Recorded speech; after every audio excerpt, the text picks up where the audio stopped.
Hello everyone, welcome to अधिगम शिल्प। मेरा नाम शोभना है और सीटेट सितंबर 2026 को फिलहाल हम टारगेट कर रहे हैं और हमारा जो नया सीरीज स्टार्ट हुआ है उसमें हम अभी फिलहाल इंग्लिश पैडागोजी को फोकस कर रहे हैं और आज हमारा इंग्लिश पैडागोजी का डे 2 है। कल जो है डे 1 में मैंने आप लोगों से 10 क्वेश्चंस डिस्कस किए थे और आज जो है रेस्ट क्वेश्चंस में डिस्कस करूंगी। इसके बाद इंग्लिश पैडागोजी का जो कंप्लीट सेट होगा 15 क्वेश्चंस का, वो हम अच्छी तरीके से नेक्स्ट टाइम से डिस्कस किया करेंगे। चूंकि कल क्लासेस इसकी नई स्टार्ट हुई थी तो मैंने इसको ब्रेक डाउन कर दिया था छोटे छोटे में, but now from the next time हम लोग कंप्लीट जो है सेट को डिस्कस किया करेंगे। तो कल मैंने कुल मिलाकर के 136 टू 146 क्वेश्चंस मैंने डिस्कस किया था, पर जब मैंने बाद में वीडियो चेक किया था तो मैंने देखा था एक क्वेश्चन जो था 143 नंबर क्वेश्चन वो हमारा रह गया था, पता नहीं कैसे रह गया था। तो चलिए एक बार पहले 143 नंबर क्वेश्चन हम डिस्कस कर लेते हैं, उसके बाद हम बात करेंगे नेक्स्ट पे। 143 नंबर क्वेश्चन कह रहे हैं हमसे, the students learn pattern of language by repeating model sentences and then teacher provide them memorize set phrases and receive positive reinforcement from the teacher when they perform the drills correctly। अब ये जो teacher कर रहे हैं, teacher पहले question को समझते हैं फिर टीचर को देखते हैं। तो स्टूडेंट्स जो है, बच्चा जो है यहाँ पे है, वो लैंग्वेज को जो है कैसे पढ़ रहा है, कैसे सीख रहा है, तो वो जो पढ़ाया गया है, जो सेंटेंसेस पढ़ाया गया है उसको वो रिपीट कर रहा है। ठीक है, अब देखिएगा इसमें तो क्लूज ही इतने सारे हैं कि आप समझ पाएंगे। फिर मेमोराइज कर रहा है, ठीक है, दूसरा क्लू हमें यहाँ पे मिल गया। फिर वो रीइंफोर्समेंट भी टीचर यहाँ पे दे रही है, जब वो या दे रहे हैं जब वो रिपीट कर रहा है करेक्टली, मेमोराइज कर रहा है करेक्टली, तो यहाँ पे उसको जो है रीइंफोर्समेंट के तौर पे क्या मिल रहा है, वेल डन, तुम बहुत अच्छा कर रहे हो, या फिर good going, keep it up, जो भी। ठीक है, ये काम यहाँ पे टीचर कर रहे हैं जब ये बच्चा इस तरह की चीजें कर रहा है। अब ड्रिलिंग भी यहाँ पे चली रही है, क्योंकि ड्रिलिंग का प्रोसेस हो रहा है जहाँ पे आप जो है रिपीट कर रहे हो। अब टीचर ने बोला, कोई राइम्स सुनाया और उसको ड्रिल्स करते हैं, बार बार बच्चे करते हैं, या फिर कोई टीचर कुछ सेंटेंसेस पढ़ रही हैं और उसको बार बार रिपीट कर रहा है, बच्चा उसको मेमोराइज कर रहा है, ड्रिलिंग चल रही है प्रोसेस में। ठीक है, और टीचर यहाँ पे बच्चों को पॉजिटिव रीइंफोर्समेंट भी दे रही है। कई बार आप देखते हैं पॉजिटिव रीइंफोर्समेंट में छोटे बच्चे जो होते हैं वो आते हैं और उनको मैम स्टार दे देती हैं उनके नोटबुक में, उनके हैंड में, बच्चे बड़े खुश हो जाएंगे। मेरी बेटी बहुत खुश है, आज मुझे 2 स्टार मिले, आज मुझे 1 स्टार मिला, आज मैम ने मुझे वेल डन बोला है। तो ये पॉजिटिव रीइंफोर्समेंट है जो बच्चों को एनकरेज करने के लिए दिया जाता है। ठीक है, अब इस मेथड में एक चीज तो हमको समझ आ गया कि ये जो चीजें हैं, ये बिहेवियरिस्ट जो हमारे होते हैं उस थ्योरी को यहाँ पे टारगेट किया जा रहा है, उनकी बातों को करा जा रहा है और आपका जो है यहाँ पे बच्चे को उस तरीके से काम करा जा रहा है जिसमें बच्चा जो है, बिहेवियरिस्ट जो मानते हैं कि आपको रिपीट करके, इमिटेट करके, ड्रिलिंग के थ्रू मेमोराइजेशन का प्रोसेस हो रहा है यहाँ। ठीक है, तो अब टीचर यहाँ पे कौन से मेथड का यूज कर रहे हैं? क्या टीचर यहाँ पे स्ट्रक्चर्ड अप्रोच का यूज कर रहे हैं? क्या टीचर ने स्ट्रक्चर्ड वे में चीजों को बताया है यहाँ पे कि देखो बेटा ये सब्जेक्ट है, ये वर्ब है, फिर ये ऑब्जेक्ट है, आप इस तरह से चीजों को कर रहे हो? स्ट्रक्चर्ड अप्रोच होता है जब आप किसी चीज को पढ़ते हैं किसी लैंग्वेज में और आप स्ट्रक्चर्स के साथ में उस चीज को फॉलो करते हैं, तो वो तो आपका रहा नहीं, यहाँ पे ये काम हो नहीं रहा। क्या ये कम्युनिकेटिव अप्रोच है? कम्युनिकेटिव अप्रोच क्या होता है? जिसमें आप जो है कम्युनिकेट करते हैं रियल वर्ल्ड एनवायरनमेंट में, एक दूसरे से उस लैंग्वेज में बात कर रहे हैं, तो ये कम्युनिकेटिव अप्रोच कहलाता है। ठीक है, तो यहाँ पे वो भी चीज आपका हो नहीं रहा है। टीपीआर यानी टोटल फिजिकल रिस्पॉन्स क्या होता है? तो टोटल फिजिकल रिस्पॉन्स जिसमें टीचर जो है किसी चीज को रिसाइट कर रही है, जैसे कई बार आप देखते हैं राइम्स वगैरह, तो टीचर रिसाइट करती हैं और साथ साथ उनके जो फिजिकल एक्टिविटीज होती है वो इन्वॉल्व होती हैं।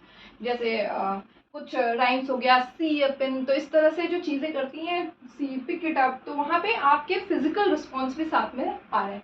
बट यहाँ पे हम सिर्फ ड्रिल्स, रिपीटेशंस और प्रैक्टिसेस की बात कर रहे हैं, यहाँ पे हम टीपीआर दे नहीं रहे हैं बच्चों को। अब नेक्स्ट क्या है? नेक्स्ट है हमारा audio lingual method. Audio lingual method वो मेथड होता है जिसमें टीचर जो है बच्चे को इस तरह की चीज़ें रिपीटेट करवाती हैं, मेमोराइज करवाती हैं, इमिटेट करवाती हैं, और ड्रिल्स यहाँ पे होती हैं, प्रैक्टिसेस यहाँ पे होती है। कुल मिलाकर के आप इस तरह से काम करते हैं जिसमें परफेक्शंस की तरफ जाते हैं, लेकिन आप ये प्रोसेस का यूज़ करते हैं। तो ये आपकी लर्निंग हो गई, मेमोराइजेशन हो गया। तो ये आपका ऑडियो लिंगुअल मेथड होता है जिसमें आप लैंग्वेज को सीख रहे हैं थ्रू दिस प्रोसेस। और कहीं ना कहीं आप कह सकते हैं कि बिहेवियरिस्ट, व्यवहारवाद जो होते हैं हमारे, उनके थ्योरी को हम यहाँ पे करते हैं। सो फर्स्ट ऑप्शन जो है वो इस क्वेश्चन का राइट ऑप्शन बन रहा है। ठीक है, चलिए ये वाला मैंने लास्ट में देखा था तो ये रह गया था क्वेश्चन। चलिए नेक्स्ट 146 नंबर तक शायद हमने कर लिया था। 146 नंबर, हाँ मैंने इंग्लिश लर्निंग, हाँ ये मैंने करवा दिया था। 147 नंबर क्वेश्चन हम आज टारगेट कर रहे हैं। छोटा सा टॉपिक है, छोटा सा आज का वीडियो होगा। To access reading skills at primary level, a language teacher should most importantly focus on. देखिए, एक टीचर को प्राइमरी लेवल पे जब आप पढ़ाते हैं, टीचर हैं आप प्राइमरी लेवल के, तो यहाँ पे आपको बहुत सारी चीज़ों का ध्यान देना पड़ता है, क्योंकि यहाँ जो बच्चा है वो बहुत छोटा है। ठीक है, और जो छोटे बच्चे होते हैं उनके साथ आपको पता है बहुत सारी चीज़ों का आपको ध्यान देना है। उसको अभी ज्ञान जो है उसके अंदर है, बट चीज़ों को आपको यहाँ पे सही तरीके से उनको ज्ञान भरना है, बट पोलाइटली, कामली, ये तो पता ही है आपको। चलिए देखते हैं कि प्राइमरी लेवल में जब एक लैंग्वेज टीचर, यानी कि या तो आप इंग्लिश के टीचर हैं या फिर आप यहाँ पे हिंदी के टीचर हैं, ठीक है, तो यहाँ पे आपको किन चीज़ों का फोकस करना पड़ेगा?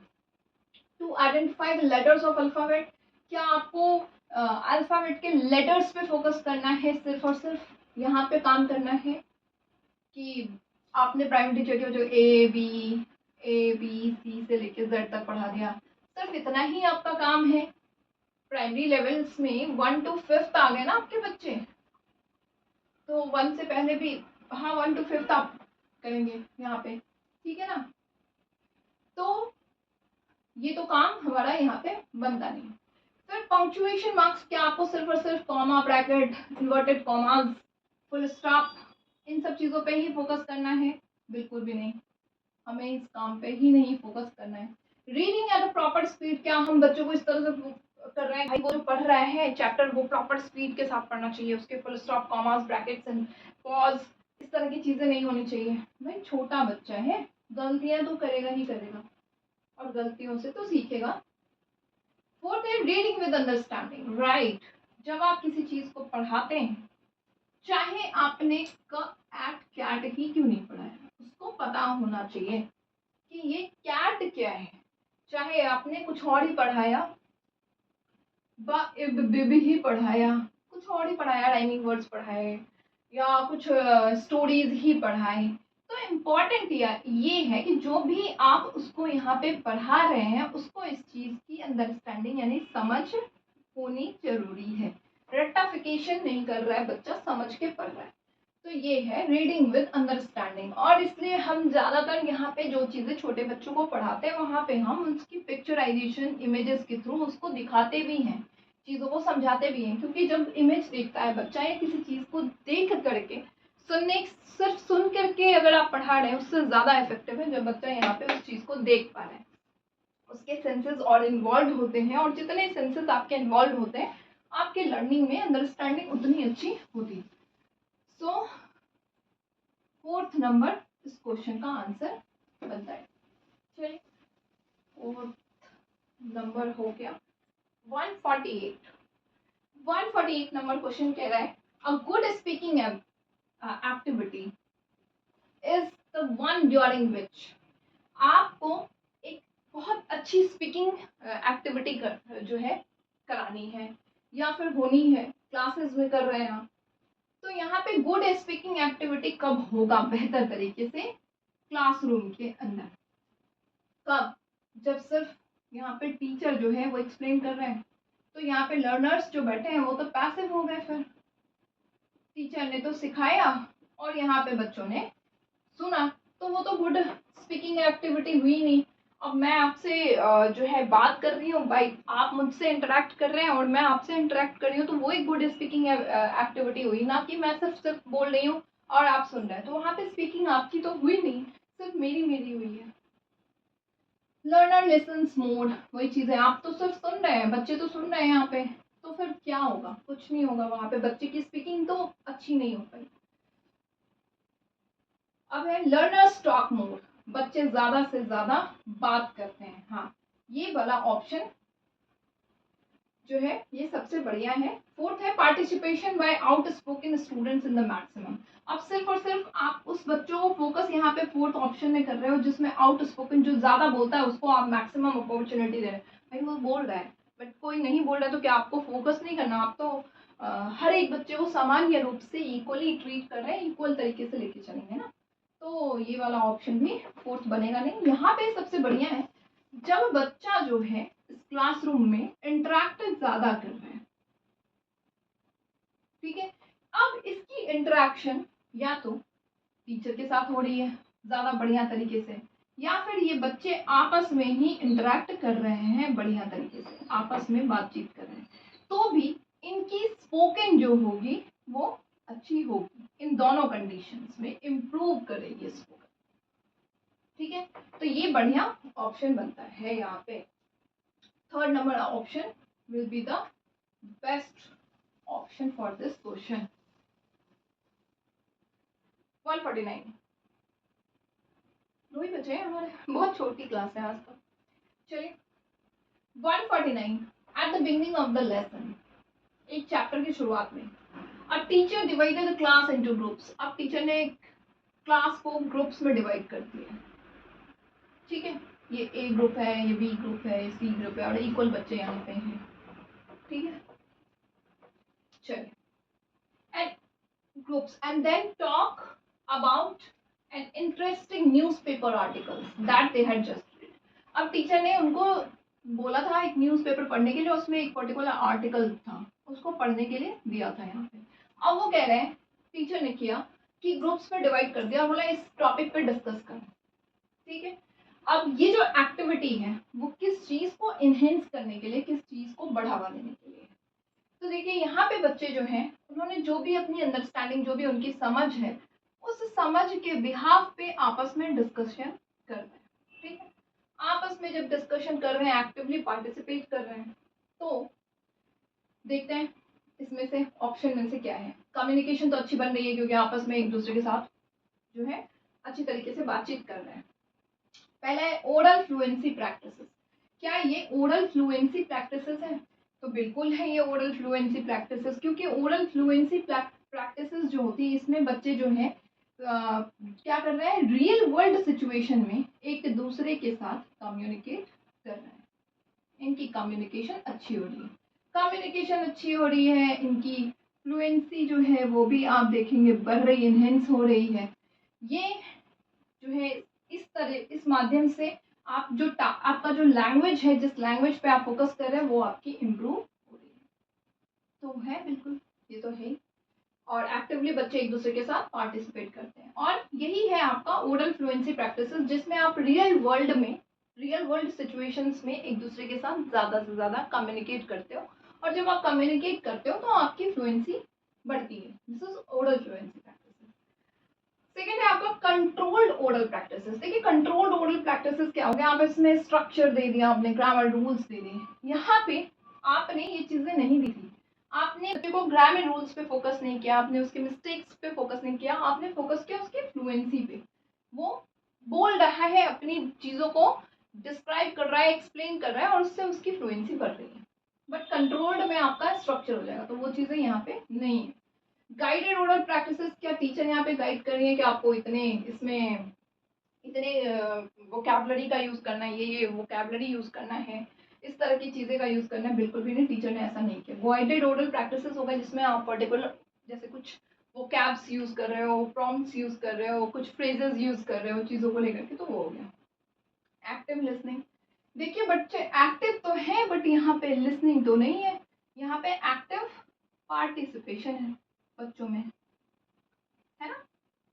बच्चे एक दूसरे के साथ एक्टिवली पार्टिसिपेट कर रहे हैं, कम्युनिकेट कर रहे हैं, तो एक्टिव तो बात बनती है बट लिसनिंग वाली बात नहीं बनती। लिसन भी कर रहे हैं फिर बोल भी रहे हैं, तो यहाँ पे तो दोनों चीजें हो रही है। सो फर्स्ट ऑप्शन इसका बनता है, ठीक है। चल फिर है आपका 150 नंबर क्वेश्चन, लास्ट क्वेश्चन है। 150 नंबर क्वेश्चन कह रहा है होल लैंग्वेज अप्रोच। देखिए होल लैंग्वेज अप्रोच क्या होता है, पहले एक नजर उस पर देते हैं। होल लैंग्वेज अप्रोच में आप जो है आपका LSRW ये सारी एक्टिविटीज उसमें होती है। एल से आपको पता है लिसनिंग, एस से हो गया आपका स्पीकिंग, आर से आपका हो गया रीडिंग, और डब्ल्यू से आपका हो गया राइटिंग। ये सारी एक्टिविटीज इसमें होती हैं। और आपकी जो लर्निंग होती है होल लैंग्वेज अप्रोच में, वो कुछ इस तरह होती है कि मीनिंगफुल चीजें आप पढ़ जो रहे हो वो मीनिंगफुल हो, ठीक है। अब जैसे मैं एक एग्जांपल लूँ, एक टीचर जो है लैंग्वेज के टीचर है, उन्होंने बच्चे को एक स्टोरी बताया, ठीक है, एक स्टोरी पढ़ाया। अब यहाँ पे जो स्टोरी पढ़ाया उसकी उन्होंने मीनिंग समझाई चीजों को लेकर के, ठीक है। यहाँ पे बहुत सारे ऐसे वोकैब्स आए होंगे जो बच्चों को नहीं समझ आया, तो वो वोकैब्स को वहां पे उन्होंने पॉइंट आउट किया और उसकी भी यहाँ पे उन्होंने मीनिंग समझा दी बच्चे को, ठीक है। अब ये तो काम टीचर ने अपना कर दिया। अब यहाँ पे जो बच्चा है उसको टीचर ने फिर से बोला, यहाँ पे बच्चा पहले सबसे पहले इस प्रोसेस में क्या किया, इस प्रोसेस में उसने लिसनिंग जो है उसकी हुई, लिसनिंग एक्टिविटी। फिर अब टीचर क्या कर रहे हैं, फिर से टीचर ने कहा बच्चे को कि भाई अब तुम मुझे एक्सप्लेन करो तुमने क्या समझा।